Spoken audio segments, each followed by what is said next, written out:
रोज घरातलं जेवणाऱ्या माणसाला सुद्धा डायबेटीस, कॅन्सर किंवा लिव्हरचे आजार होतात। याची बरीच उदाहरणं आपण जवळपास बघतो, पण तरी दोष मात्र सगळा फास्ट फूडला दिला जातो। पण हे आजार होण्याला सगळ्यात मोठं कारण काय माहितीये?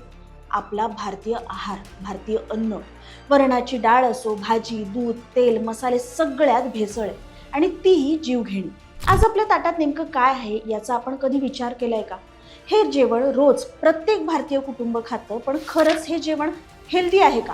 कारण आज भारतात सुमारे 10 कोटी लोक डायबिटीसचे रुग्ण आहेत आणि 13 कोटी लोक प्री डायबेटिक आहेत। यापैकी जवळपास 40% लोक हे स्किनी फॅट आहेत, म्हणजेच शरीराने सडपातळ दिसतात पण आतून मात्र आरोग्य बिघडलेलं असतं। कॅन्सर आणि लठ्ठपणाचं वाढतं प्रमाण हेच दाखवून देतं की भारतीय आहार आज एक मोठी समस्या बनलेली आहे। आपण जेव्हा भारतात वाढत्या आजारांबद्दल बोलतो तेव्हा सगळा दोष फास्ट फूड किंवा अल्ट्रा प्रोसेस्ड फूडवर टाकतो, जे अर्ध सत्य सुद्धा आहे। पण जे लोक फास्ट फूड अजिबात खात नाहीत, अल्ट्रा प्रोसेस्ड फूड पासून दूर राहतात, त्यांच्यातही डायबिटीस आणि कॅन्सर वाढताना दिसतो। आता विचार करा, डाळ, भात, भाजी, चपाती हा तर आपल्या रोजच्या जेवणाचा पाय आहे। हे सगळं नैसर्गिक घरचं अन्न मानलं जातं। मग हे रोज खाल्ल्यामुळे नेमकी अडचण काय होऊ शकते? खरं तर इथूनच खरी समस्या सुरू होते आणि सगळ्यात आधी येतं ते म्हणजे दूध, ज्याला आपण पूर्णान्न म्हणतो। लहान मुलं, वयस्कर माणसं याला प्रोटीन म्हणून पितात, पण खरं विष तर यातच आहे। आधी आपण 5 फेब्रुवारी 2026 चा राघव चड्डा यांचा पार्लिमेंटचा व्हिडिओ बघूया। सर, आप सोचिए कि जब एक माँ अपने बच्चे को दूध का ग्लास देती है सोचकर कि इसमें कैल्शियम है, प्रोटीन है, मेरा बच्चा तंदुरुस्त बनेगा, उसे इस बात का अंदाजा भी नहीं है कि वे एक यूरिया और डिटर्जेंट का डेंजरस मिक्स अपने बच्चे को पिला रही है। सर, एक रिसर्च बताती है कि मिल्क के सैंपल्स में 71% सैंपल्स में यूरिया और 64% सैंपल्स में न्यूट्रलाइजर जैसे सोडियम बायोकार्बोनेट पाए गए। सर, इतना तो देश में मिल्क का प्रोडक्शन नहीं है जितना इस देश में दूध बेचा जा रहा है। आज बाजारात मिळणारं दूध खरं शुद्ध आहे का, की फक्त पांढऱ्या रंगाचं केमिकल आहे? तपास अहवाल आणि सरकारी आकडेवारी सांगते की दुधात युरिया, केमिकल न्यूट्रलायझर आणि इतर घातक पदार्थ मिसळले जातात। म्हणजे जे दूध मुलांच्या वाढीसाठी, वयस्करांच्या आरोग्यासाठी आणि आजारपणापासून संरक्षणासाठी आवश्यक मानलं जातं, तेच दूध आज हळूहळू आजाराचं कारण बनतंय। त्यानंतर येते ती डाळ। भारतामध्ये डाळींचा वापर खूप प्रमाणावर होतो, कारण डाळ म्हणजे प्रोटीनचा चांगला स्रोत आहे। त्यात झिंक मिळतं, फायबर असतं आणि अँटीऑक्सिडंट सुद्धा असतात। आणि भारत हा जगातल्या डाळींच्या सगळ्यात मोठ्या ग्राहकांपैकी एक आहे। आपण इतक्या मोठ्या प्रमाणावर डाळ खातो की जगात डाळींचा मोठा उत्पादक देश असतानाही आपल्याला बाहेरून डाळ आयात करावी लागते। फक्त 2024 मध्ये भारताने 6 वर्षांचा रेकॉर्ड मोडत सुमारे 3.7 अब्ज डॉलर्सची डाळ आयात केली। पण FSSAIच्या अहवालानुसार डाळ जास्त पिवळी, चमकदार दिसावी म्हणून त्यामध्ये मेटल येलो नावाचा एक कृत्रिम रंग वापरला जातो आणि हा रंग कॅन्सर निर्माण करणार आहे। आणि FSSAIच्या नियमानुसार आपण AG मार्क असलेली डाळ घ्यायला हवी।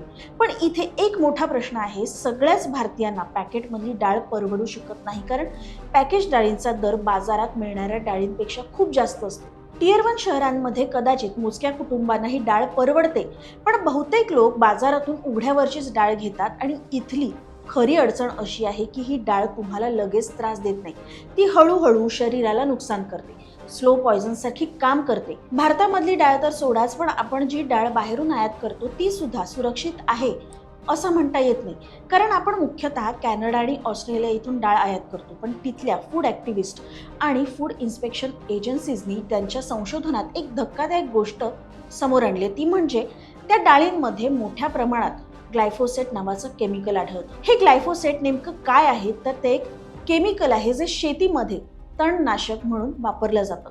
पण हे केमिकल फवारणी दरम्यान थेट डाळीच्या पिकावरही लागतं, मग ती डाळ हळूहळू विषारी बनते। तुलना केली तर स्वच्छ आणि भेसळ नसलेल्या भारतीय डाळींमध्ये ग्लायफोसेट फक्त 25 पार्ट्स पर बिलियन इतकं असतं, पण कॅनडामधून येणाऱ्या डाळींमध्ये हे प्रमाण 282 पार्ट्स पर बिलियन आहे आणि ऑस्ट्रेलियातून येणाऱ्या डाळींमध्ये तर हे प्रमाण 1000 पेक्षा जास्त आहे। आणखी एक धक्कादायक गोष्ट म्हणजे कॅनडा आणि ऑस्ट्रेलियामधले लोक ही डाळ स्वतः खातच नाहीयेत, ती डाळ फक्त एक्सपोर्ट करण्यासाठी पिकवली जाते। का तर कारण म्हणजे भारतात आयात केलेल्या डाळींची योग्य तपासणी होत नाही आणि ग्राहकांमध्ये जागृती सुद्धा फारशी नाहीये, म्हणून मग तपासणी नाही, प्रश्न विचारणारा कोणी नाही आणि ही डाळ सर्रास बाजारात विकली जाते। याच कारणामुळे उघड्या बाजारात मिळणारी डाळ हळूहळू कॅन्सर सारख्या गंभीर आजारांचं मोठं कारण बनते. श्रीलंकेत तर याच ग्लायफोसेटमुळे किडनी फेल्युअरचे अनेक केसेस समोर आले आणि महत्त्वाची गोष्ट म्हणजे हे केमिकल आंतरराष्ट्रीय स्तरावर कार्सिनोजेनिक म्हणजेच कॅन्सर निर्माण करणाऱ्या पदार्थांच्या यादीत टाकलेलं आहे. आता डाळीनंतर पुढचा प्रश्न येतो भाज्या. भारतामध्ये आपण रोज भाज्या खातो, पण खरं तर आजच्या भाज्या सुद्धा मोठ्या प्रमाणात विषारी झाल्यात. साधारणपणे भाज्या पिकवताना खूप प्रमाणात फर्टिलायझर्स आणि कीटकनाशकं वापरली जातात. या केमिकल्समध्ये काही भाग मातीमध्ये राहतो आणि त्याचबरोबर भाज्यांच्या आत सुद्धा साठून राहतो. हे दोन प्रकारे काम करतं. एक म्हणजे काही केमिकल्स भाजीच्या वरच्या थरावर राहतात आणि दुसरं म्हणजे काही केमिकल्स मुळांमार्फत थेट भाजीच्या आत शिरतात आणि मग ही भाजी आपण खातो. ते केमिकल्स आपल्या शरीरात जातात. शरीरात गेल्यावर हे केमिकल्स न्यूरोलॉजिकल आजार, कॅन्सर, डायबेटीस असे गंभीर परिणाम करतात. म्हणजे आज जे आजार वाढताना दिसत आहेत त्यामागे हेच मोठं कारण असू शकतं. आणि लक्षात घ्या, तासनतास पाण्यात भिजवत ठेवल्याने, मीठ घातलं, धुतलं तरीही घातक हे केमिकल्स पूर्णपणे निघत नाही. तुम्ही कधी फळं किंवा भाज्या घ्यायला जाता तेव्हा एक गोष्ट नक्की पाहिली असेल, ज्या भाज्या, फळं जास्त चमकदार दिसतात त्या लवकर विकल्या जातात. पण ही चमक नैसर्गिक नसते. ही चमक आणण्यासाठी भाज्या आणि फळांवर oxytocin, saccharin wax, calcium carbonate, copper sulphate असे घातक पदार्थ वापरले जातात आणि या सगळ्या पदार्थांचा मानवी शरीरावर खूपच वाईट परिणाम होतो. ऑक्सिटोसिनचा वापर भाज्यांची वाढ झपाट्याने व्हावी यासाठी केला जातो आणि या ऑक्सिटोसिनमुळे भाज्या जास्त मोठ्या आणि फ्रेश दिसायला लागतात. आणि हेच ऑक्सिटोसिन मानवी तस्करी आणि वेश्या व्यवसायाच्या रॅकेटमध्येही वापरलं जातं. लहान मुलींमध्ये लवकर प्युबर्टी यावी, शारीरिक वाढ वेगाने व्हावी यासाठी हे केमिकल दिलं जातं. त्यामुळे या केमिकलचे अनेक गंभीर साईड इफेक्ट सुद्धा आहेत. जसं की हे सारखं शरीरात गेलं तर व्यंधत्व वाढू शकतं, किडनीचे आजार होऊ शकतात, ब्लड प्रेशर खूप कमी होऊ शकतं आणि अनेक वेळा हार्मोनल इम्बॅलन्स सुद्धा निर्माण होतो. या सगळ्या कारणांमुळे 1970 साली भारताच्या शहरी भागात 2% लोकांना डायबेटीस होता. आज तो आकडा 20% पोहोचलाय आणि हे सगळं आपल्या रोजच्या आहारामुळे घडलंय. 1980 आणि 90च्या आधी लोक जास्त हेल्दी होते कारण ते ज्वारी, बाजरी, नाचणीची भाकरी असं खायचे. पण आज बहुतेक घरांमध्ये फक्त गव्हाची चपाती खाल्ली जाते. म्हणजे आपण जे धान्य खातोय ते ना पोषण मूल्यांनी समृद्ध आहे ना पूर्णपणे शुद्ध आहे. आज बाजारात मिळणाऱ्या अनेक अन्नपदार्थांवर खऱ्या अर्थाने कडक नियमच नाहीयेत आणि FSSAIने जे थोडेफार नियम केले आहेत ते मोडण्याचे मार्ग या कंपन्यांना चांगलेच माहिती आहेत. आज हेल्दी मील पासून ते स्नॅक्स पर्यंत सगळंच अन्न हळूहळू विषासारखं काम करतंय. आज जे पदार्थ प्रीमियम, प्युअर, नॅचरल या नावाखाली विकले जातात त्यांची खरी परिस्थिती जाणून घ्यायची असेल तर फक्त एक काम करा, त्याचं लेबल नीट वाचा. उदाहरण द्यायचं झालं तर किसानचा टोमॅटो केचप, तो जवळजवळ प्रत्येक घरात सापडतो. तो नेहमी फ्रेश म्हणून मार्केट केला जातो. पण जर त्या बाटलीचं किंवा त्या पाऊचचं लेबल खूप लक्ष देऊन वाचलं तर अगदी छोट्या अक्षरात एका कोपऱ्यात लिहिलेलं असतं की हे फक्त ब्रँड नेम आहे, याचा प्रोडक्शनशी काहीही संबंध नाहीये. म्हणजे कंपन्या कायदेशीर पळवाटा वापरून फक्त नियमांचाच नाही तर तुमच्या आरोग्यालाही फसवत आहेत. हे सगळं नियंत्रित करण्याचं काम FSSAIकडे आहे. पण FSSAIच्या 2018च्या नियमानुसार कोणतीही company fresh, pure, natural, organic, authentic हे शब्द थेट उत्पादनावर वापरू शकत नाही. जर वापरत असतील त्यांना स्पष्टपणे असं लिहावं लागतं की हे ब्रँड नेम आहे, याचा पदार्थाशी काहीही संबंध नाही. FSSAIच्या रिपोर्टनुसार जितके अन्नपदार्थ तपासले गेले त्यापैकी जवळजवळ प्रत्येक चौथा पदार्थ हा भेसळयुक्त निघाला आणि यात तुमचे सो कॉल्ड हेल्दी पर्याय सुद्धा आहेत, जे की मसाला ओट्स. इतकंच नाही तर दिल्लीच्या सेंटर ऑफ सायन्स अँड एन्व्हायरमेंटच्या संस्थेने देशातील टॉप मधाचे ब्रँड्स तपासले. अधिक खात्रीसाठी हे सॅम्पल्स जर्मनीमधल्या प्रयोगशाळेत सुद्धा पाठवण्यात आले आणि NMR पद्धतीने तपासले गेले. रिझल्ट धक्कादायक होता. 13 ब्रँड्सपैकी 10 ब्रँड्स पूर्णपणे फेल झाले. जे 3 ब्रँड्स पास झाले त्यांची नावं बहुतेक लोकांनी कधी ऐकलीही नसतील. ती म्हणजे मार्कफेड सोना, नेचर नेक्टर आणि सफोला. उरलेले 10 फेल झालेले ब्रँड्स हेच ब्रँड्स आहेत जे भारतीय लोक दररोज वापरतात, ज्यांनी जवळजवळ 99% बाजार काबीज केले. या मधामध्ये स्वस्त शुगर सिरप आढळला. तपासात असं समोर आलं की काही भारतीय कंपन्या चीनमधून बनावट सिंथेटिक शुगर सिरप आयात करतात, त्यापासून मध तयार करतात आणि तो भारतीय बाजारात विकतात. आणि यामध्ये स्वतःला हेल्थ सेंट्रिक म्हणवणाऱ्या रामदेव बाबांचा सुद्धा ब्रँड होता. एक अतिशय जुना आयुर्वेदिक ब्रँड डाबर सुद्धा होता. म्हणजे जे ब्रँड सुरुवातीपासून स्वतःला आयुर्वेदिक, नॅचरल, हर्बल म्हणून मिरवत होते त्यांचंच मध पूर्णपणे फेल ठरलं. आता पिझ्झा, बर्गर, फास्ट फूड आरोग्यासाठी वाईट आहेतच हे सगळ्यांना माहिती आहे, पण खरी समस्या तेव्हा सुरू होते जेव्हा आपले हेल्दी समजले जाणारे पर्याय जे आपण लहानपणापासून खात आलोय तेच धोकादायक ठरतात. उदाहरणार्थ हळद. लहानपणी कुठे लागलं की आई बाबा हळदीचं दूध द्यायचे, पण आज बाजारात मिळणारी हळद खरंच तशी आहे का? तर आज बाजारात मिळणाऱ्या अनेक हळदींमध्ये रासायनिक रंग मिसळले जातात, फक्त ती जास्त पिवळी आणि जास्त चमकदार दिसावी म्हणून. इतकंच नाही तर आपण जे मीठ रोज जेवणात वापरतो त्यात सुद्धा चॉक पावडर मिसळलेली आढळते. आणि आपल्या स्वयंपाकघरातलं लाल तिखट, त्यात विटांची भुकटी आणि टॅल्कम पावडर मिसळली जाते. FSSAIने 2024 मध्ये 111 मसाल्यांच्या कंपन्या बंद केल्या होत्या. पण प्रश्न असा आहे की आजही असे किती ब्रँड्स आहेत ज्यांचे पदार्थ आपण रोज आपल्या किचनमध्ये वापरतो आणि आपल्याला त्याची कल्पना सुद्धा नाहीये. प्रॉब्लेम हा आहे की देशात किराणा मालाची मागणी खूप मोठी आहे आणि कुणाकडेही प्रत्येक गोष्टीची गुणवत्ता तपासायला वेळ नाहीये. मागणी वाढते आणि त्याच वेगाने किराणा माफिया बनावट आणि भेसळ केलेले पदार्थ बाजारात विकतायत.